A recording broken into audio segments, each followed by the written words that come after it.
कैसे हो दोस्तों।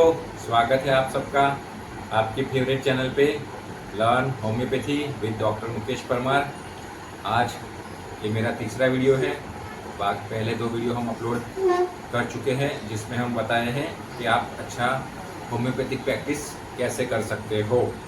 तो कल हमने जो वीडियो आखिर में छोड़ा था वो कॉन्स्टिपेशन पे आके रुका था, तो हम वहीं से आज शुरू करेंगे। मान लो कि आपको कॉन्स्टिपेशन में अच्छे पेशेंट देखने हैं या कॉन्स्टिपेशन अच्छे से ठीक करना है तो आपको क्या क्या चीज़ पता होना चाहिए, ये आपको कोई नहीं बताएगा, पर मैं आपको सीक्रेट बता रहा हूँ। तो सबसे पहले तो मैं कल भी आपको बताया था कि कैंट रेपर्टरी में कॉन्स्टिपेशन के जनरल रूब्रिक में जाइए तो उसका कॉन्स्टिपेशन डायरेक्ट नहीं मिलेगा।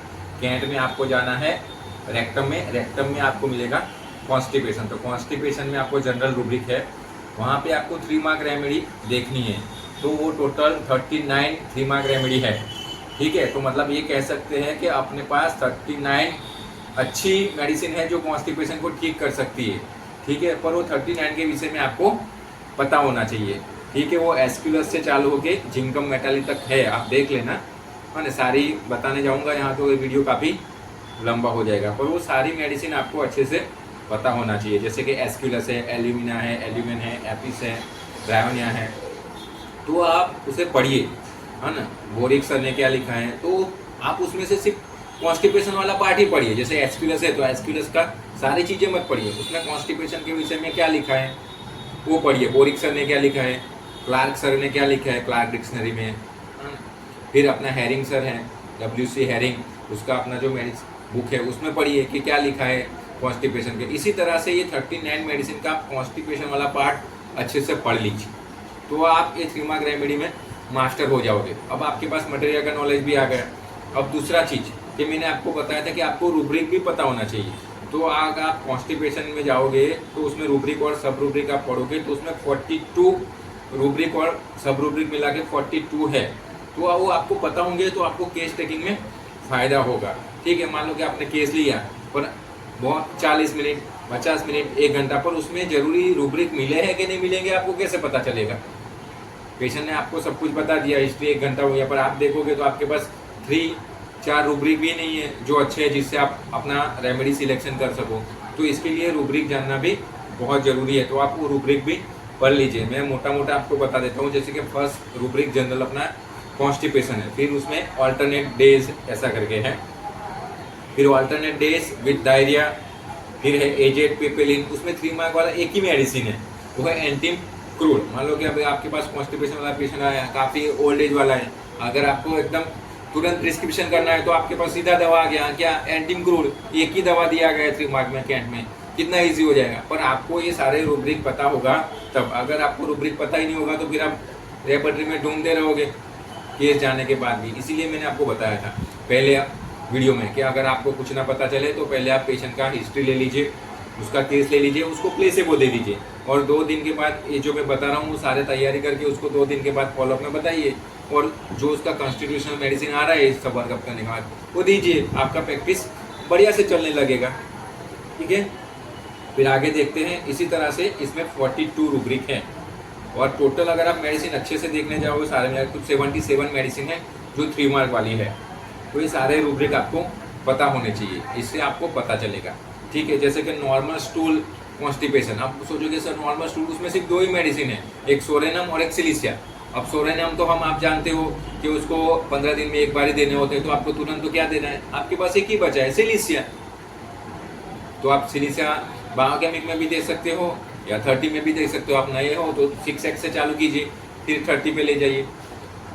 इसी तरह उसमें एक रूब्रिक है कि भाई स्टूल रिसीड्स बैक, मतलब स्टूल आधा आगे वापस चला जाता है, उसमें भी 2 ही मेडिसिन है, एक ओपियम एक सिलिसिया। अब आपको ओपियम और सिलिसिया के विषय में पता होना चाहिए कि भाई ओपियम है उसमें सारी चीज़ें पेनलेस है, तो आप देखिए पेशेंट में क्या पेन है और क्या पेनलेस नहीं है, तो आपका एकदम ईजी हो जाएगा प्रिस्क्रिप्शन। इसी तरह से रूब्रिक पता होता है तो आप मेडिसिन बहुत अच्छे से क्विक प्रिस्क्राइब कर सकोगे, और उससे आपको क्या क्वेश्चन करने हैं वो भी पता चलेगा। जैसे मैं अभी आपको बता दूँ, जैसे कि मैंने आपको पहले बताया कि आपको 5-10 मिनट पेशेंट को कुछ नहीं पूछना है, बस उसको बोलने देना है उसके कंप्लेंट के विषय में। उसके बाद अगर वो कुछ नहीं बोल रहा है तो आपको काउंटर क्वेश्चन करने। तो आप क्या काउंटर क्वेश्चन करोगे, तो भाई कॉन्स्टिपेशन है तो आपको कितने दिनों से कॉन्स्टिपेशन है, पहला क्वेश्चन आपका ये होना चाहिए टाइम ड्यूरेशन, उससे आपको ये पता चलेगा कि एक्यूट केस है या क्रॉनिक केस है। तो दूसरा क्वेश्चन आपका ये होना चाहिए नेचर अबाउट स्टूल, मतलब स्टूल का नेचर कैसा है, वो हार्ड है, सॉफ्ट है, सेमी सॉलिड है या लिक्विड है।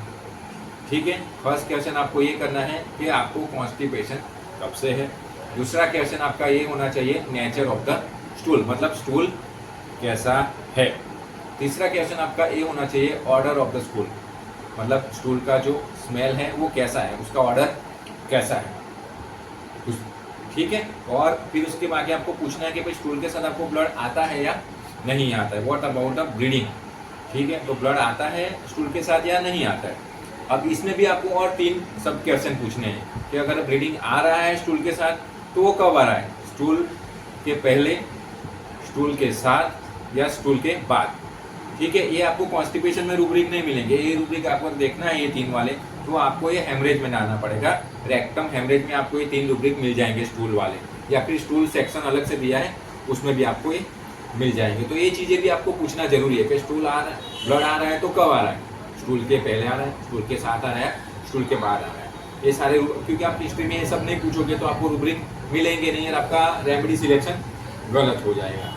ठीक है, अगर फीमेल पेशेंट है तो उसका मेंसेस हिस्ट्री भी उतना ही जरूरी है, क्योंकि उसमें ये जानना जरूरी है कि उसको कॉन्स्टिपेशन कब हो रहा है, मेंसेस से पहले हो रहा है, मेंसेस के साथ हो रहा है या मेंसेस के बाद हो रहा है। तो ये आपको ध्यान रखना।